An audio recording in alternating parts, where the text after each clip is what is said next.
Yo, this your boy, I see Ghost 19. So I wanted to talk about, this is part two of my relationship with my father. So let's get it. So like I said, sports, he was in there for academics, he was in there for, he did come for my, when I got arrested at 16, I think I was 16. Yeah, I was 16 at the time. He was there when I was. Well, he wasn't there when I was arrested. He was there for my court hearing. Okay. Um.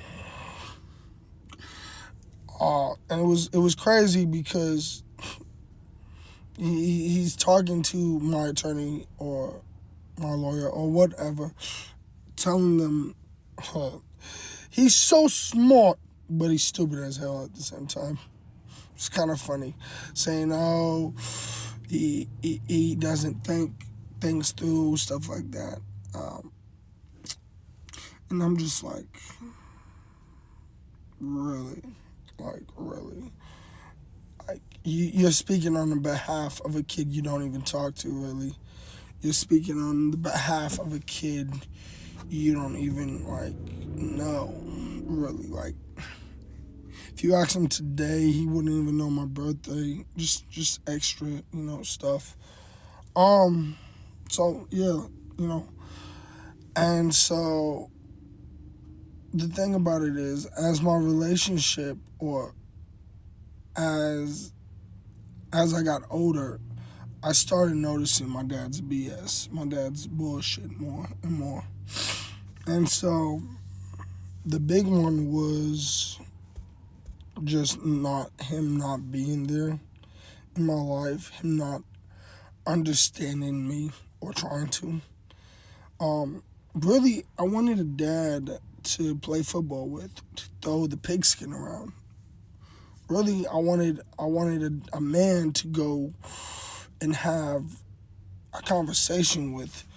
Like, the thing about it is, I can't even talk to my dad, let alone talk to him about anything, because he's so bullheaded and stubborn, and he's stuck in the old ways. And when I mean old ways, I'm talking about the old Dominican ways of men shouldn't cry, men shouldn't do this, men can't be this, men can't be that.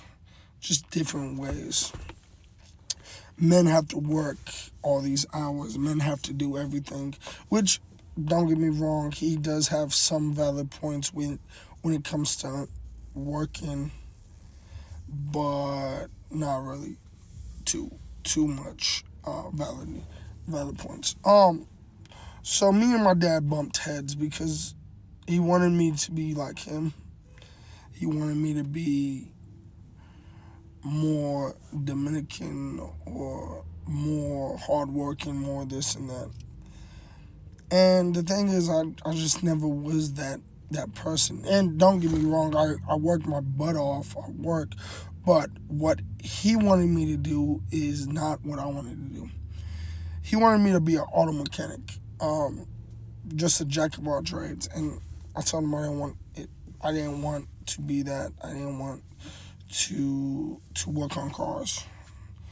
I like cars, but I wouldn't want to do it for my life, my job. So that's why I never wanted to do it. I wouldn't be down to do,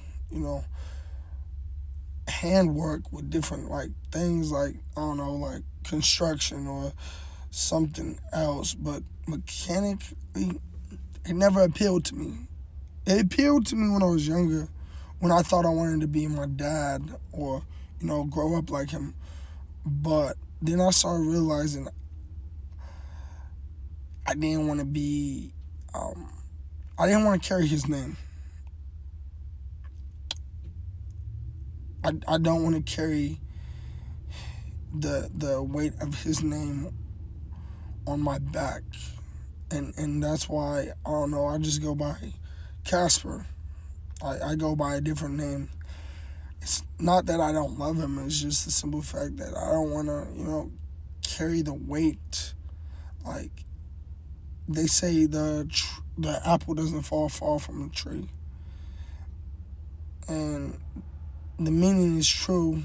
You know, you become your parents, but I don't want to. I don't want to become my father or my mother or be them. I want to be identified as my own person. I want to be my own person. So that was the gist of it. Okay, so let's talk about father love, as in like what a father should do. Father should teach his son how to treat women right. A father should also teach his son the birds and the bees, shaving, how to tie a tie, how to do this, how to fill out an application, how to do this, how to also, this is a big one, how to control credit, how to do this, how to do that, how to shop, how to, just different things a father should teach his son. A big one is toilet training. You know, father should teach his son how to use the bathroom, standing up or this and that. So I never had a father to do that. So the stuff I learned is from different men in my life, different men who took me under their wing. And the big one is my mentor, Dan. And he's been my mentor since I was about 13. And it just became 10 years. It's crazy that he's been my mentor. And even to this day, I can call him and he will be there to help me out. He will give me advice when I'm struggling with the advice, when I'm struggling with the life, when I'm struggling and trying to figure things out. He has been one of my number one supports to push me to do better. Like, he has pushed me to be a better man. And I won't lie, like, me and him have had disagreements. He has yelled at me. He has done, like, he has made me angry, pissed off, but everything. And the thing about it is, when he did that, it wasn't like I was angry at him. It was more of, never been put in my place by someone who loves me, a male figure actually, who was on my case. He was on my case more on my grades, my academics. I remember one day, he was like, "We can not study all day." I'm like, "No, I want to do something else." He's like, "You're not doing anything fun with not study." And I told him to go fuck himself, basically. And he told me, "Well, if you feel that way, I will be down at the library. We might go grab some food, we might not. But you're going to study. That's all we're going to do today." And he was at the library for 3 hours. I made him wait for about 20, 30 minutes. Then I left and went down to the library. And I'm telling you, when I got there, we spent another 2 hours-ish in that library. He got there around like 5:30, 6 o'clock. He waited for me for 30 minutes, so it was 6:30. We didn't get out that library until about, 8:30-ish. And I mean, we studied like a study session. I was so pissed at that day. We went and grabbed food. But that tough love, that hard love, that's what I needed. And that's what helped me to be better. I just didn't accept it from my mother because she was always the disciplinary and always there. And my mom, like, she was always there, so it was painful, I was used to it. But Dan, when he stepped in, he started showing me different ways to be a father. And it wasn't materialistic, it was love, it was compassion, it was just different ways. And I thank him every day for that, for being there for me.